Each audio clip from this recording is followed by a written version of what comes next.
So I was talking about the Clippers and Russell Westbrook, so I might as well continue and talk about how they lost to the Cleveland Cavaliers without Darius Garland.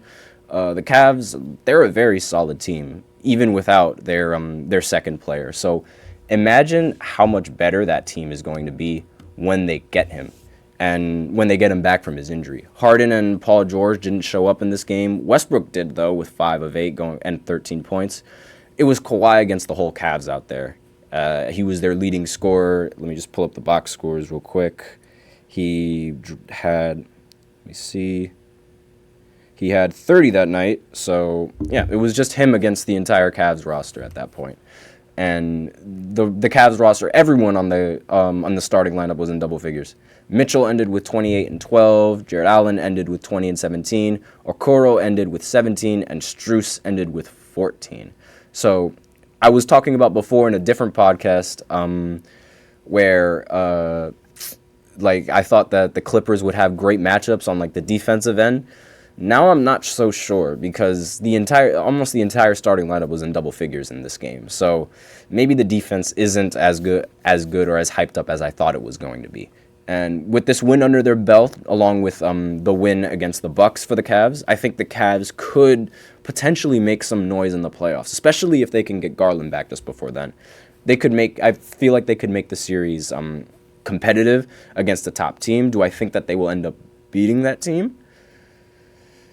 Honestly, they could potentially upset now that I think about it, because Donovan Mitchell and Darius Garland both being on that roster, both being good scoring options, and Dame being not that good of a defender. And this is one of the many reasons why Portland hasn't gone far in the playoffs outside of 2019 with Damian Lillard, his terrible defense.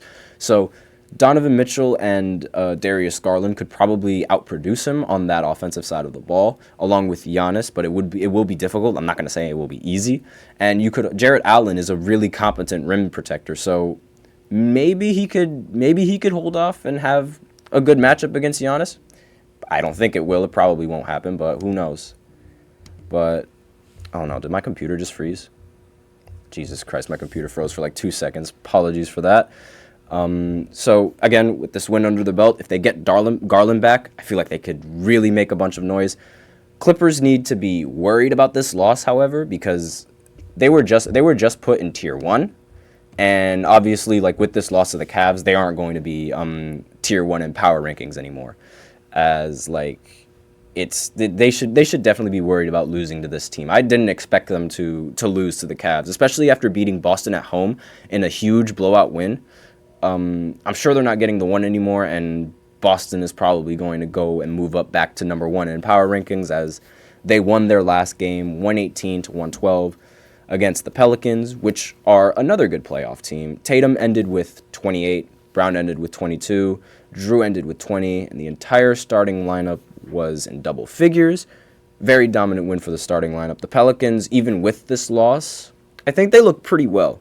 Like, Ingram and Zion, like, they've been doing their job rather well, scoring. They scored 28, they scored 26 in this game, but CJ needs to get a few more shots up, and he did play bad, but shooting 50% from the field, but only getting 16 points. Like, I know he can contribute more to that team and could help them win. So I don't think this is the year for the Pelicans, but I think maybe next year could be their year. They can go on that little run and make it and stay in the first seed, like how the Minnesota Timberwolves are doing and how like Oklahoma City did. I feel like next year that's going to be that team. Like, they're going to be in that situation. So, and I personally desperately want Zion to succeed in this league. He's a great talent, one of the best finishers around the rim that I've ever seen, right next to LeBron. He's so dominant, and he's good enough, and he has a good supporting cast to help him out. He has a shot. They just need to figure it out, and they need to allow him to play a lot more games. He's been playing all of the games this season, don't get me wrong, but obviously, before that, with his eating habits, Stephen A. Smith saying that he would literally, he'd eat a table is like, that's a wild statement to me, but that's just what he says. That's Stephen A. Smith. But they just need to figure it out. And once they figure it out, I think that they can make a really big run in the regular season and possibly be a problem in the playoffs. I don't think I have to dwindle much on the Celtics since, they still are like the number one team in the East, and they are the number one team to beat. They are the team to beat in that Eastern Conference. Crafty PG, what up? The Thunder, I was just talking about them. They did not play well at all. They lost to Minnesota, which isn't a bad team, but obviously, losing to the 1 seed or the same team that's tied with you in the record is not necessarily a good look. In this instance, however, the Thunder as a team, they did not play well. As a team, as a whole team, they were bad. And they failed to show up when the lights shine the brightest against a good team, which is a concern that I mentioned previously in the previous podcast where I wasn't sure if they'd be able to meet the pressure going up against good teams if they're losing to bad teams, and here we are. Chet was terrible this game, going 2 of 9 and only getting 4 points, so much for his efficiency in Rookie of the Year. Shai ended with 37 again, and Jalen Williams ended with 20 again, and again, nobody else on the team showed up to play, which seems to be a common theme for OKC in their losses. Shai has a great game, and Williams has a great game, but then the rest of the team just doesn't show up. And the Wolves, on the other hand, had the entire starting lineup in double figures. Ant had 27, Cat had 21 and 10, Rudy had 12 and 18, McDaniels had 14, and Alexander Walker had 12. A very dominant game for the starting lineup. So now the Wolves hold that number 1 seed in the West, and this will really tank in the power rankings for Oklahoma. I'm starting to worry that OKC is going to go on a one-and-done season, similar to how the Memphis Grizzlies did in the previous season when they were going against the Lakers, how they were the favorites in that series, being the 2 seed, but they ended up losing to LeBron. Relatively easy fashion. I'm starting to worry that that's going to be what OKC's trajectory is, depending on the matchups going in, because if they get matched up against, being the 2nd seed, if they get matched up against the Suns, that could go either way, in my opinion. I have no idea who could win that series.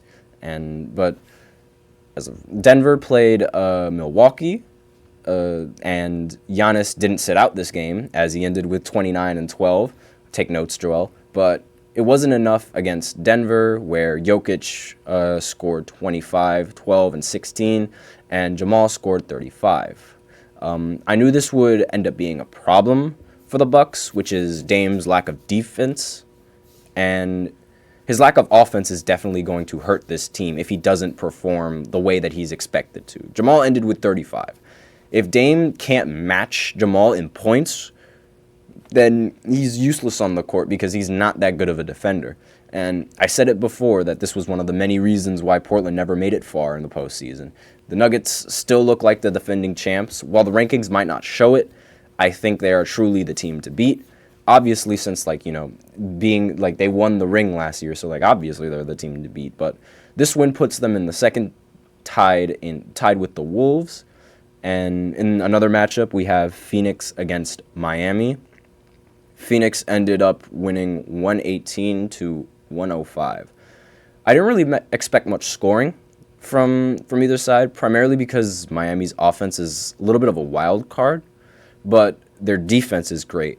Meanwhile, the Suns are the exact opposite, where their offense is great and their defense is a little bit of a wild card. I say this because in that matchup against the Kings, when they went on a 22-0 run or something like that, they were able to do that because of their defense. So it's but again, the defenders on the team and the players on the team, they aren't necessarily known as competent defenders. Most of them, at least the main ones. So it's a little bit of a wild card, but I figured the two would end up canceling each other out, and they somewhat did. The big three produced. Booker had 22, KD had 20, and Bradley Beal had 19, but the leading scorer for them was Eric Gordon. Their elite offense kicked in by being able to have another scorer that comes off the bench show up while the other starters were being inefficient. Devin Booker was 9 of 23 from the field, and Beal went 8 for 21 from the field. Jimmy ended with 26, Terry Rozier ended with 21, and Tyler Hero ended with 17. Bam did not come to ball in this game, scoring only 8 points. If he produced a bit more, then this game would have been a lot closer, and it probably would have gone into overtime. Like I said, their offense was a wild card, and here's a perfect example of it. Terry Rozier has been a pretty good addition for the Miami Heat, so the trade looks like it's working. He's averaging the most points on Miami. I know he's only been traded there like a few games ago, but still, they're on a 7-game losing streak. Obviously, that's really bad news if you are the Heat, but the fact that Terry Rozier is actually working for you is the only good news that I could really give them at this point, because 7-game losing streak it's not ideal. It's really bad news if you are the Heat, not in terms of like seeding, but like in terms of like the teams that they've lost. Like they've lost to legitimate playoff teams and some teams that they might match up against in those playoffs. Like they might be able to make that run. They might not be able to make that run in the playoffs that that we usually expect them to if they face off against the Knicks, or if the Suns give them this much trouble. Like if the Suns give them this much trouble and the Knicks give them this much trouble, then just imagine what they do, like when Giannis comes up on the court. Like I'm sorry, but Giannis just scares me in the playoffs. I have no idea, like, because he always shows up in those games. So I am terrified for anyone that has to match up against him. It's not going to be a good night for anyone. It's not going to be a good night. Believe me, I would know. It's Vietnam flashbacks all over again. It's terrible. Okay, I'm gonna need a short break after that, and we will go ahead and break into the fourth segment where we talk about the players of the week. So I will go ahead and be right back.